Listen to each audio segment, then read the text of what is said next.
Chapter 4. New Troubles. The following day was Sunday, a dull day at Osbaldistone Hall.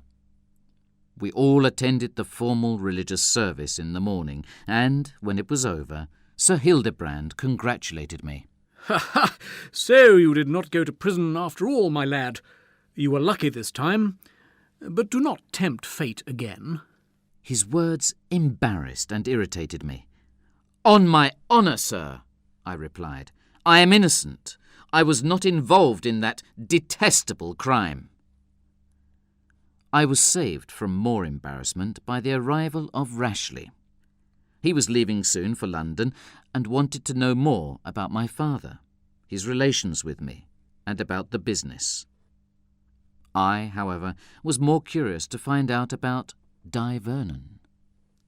"We were close friends once, and I was her tutor," he said.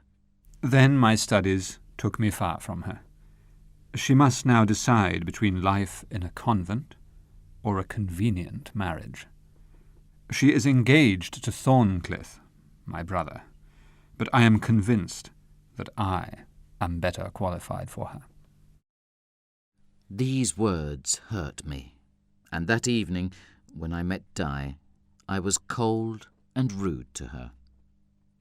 At dinner, I drank too much, and so I talked too much, quarrelled, and laughed immoderately.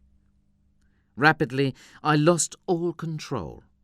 It seemed to me that Rashleigh was making insinuations about my feelings for Di, and, furious with him, I slapped his face. My cousins took me by force to my room and locked the door. I slept badly, and the next morning I knew I must apologise for my behaviour. My cousins accepted my excuses. Only Rashleigh showed his resentment. I also apologised to Diana for my discourtesy to her. She insisted on knowing what had provoked my bad humour, and, embarrassed, I told her. She answered that I had to be careful when speaking to Rashleigh. I decided then that I had to inform my father about my cousin's true character, and wrote him a letter. It was after this that I realised how much Miss Vernon and the secrets around her occupied my thoughts. I was falling in love.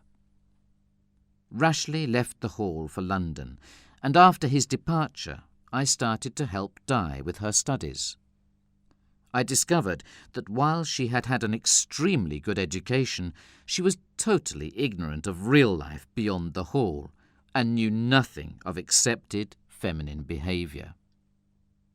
One day, Andrew Fairservice, the gardener, informed me that news of the robbery incriminating me was circulating in London. I was anxious and decided to send another letter to my father to explain, and rode into town to post it. At the post office, I found a letter from Owen, my father's clerk, waiting for me. He said that he was worried because he had had no recent news from me.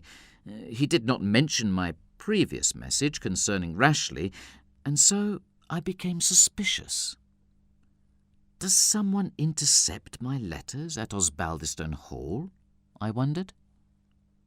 That evening, when I was in the garden, I saw a light at the library window. This was not unusual, because Diana often read there alone. But I was surprised when I observed the shadows of two people inside. After that, I became jealous and started to watch Miss Vernon's looks and actions. I was desperate to know who visited her in the library. The next time I saw the light there again, I ran into the library, but I found Diana alone. However, there was a man's glove on the table. Diana refused to give me any explanation. With an air of authority, she told me I should spend my time in a better way, instead of spying on her. Then she gave me a letter which had arrived for me. "Gracious heaven!" I cried.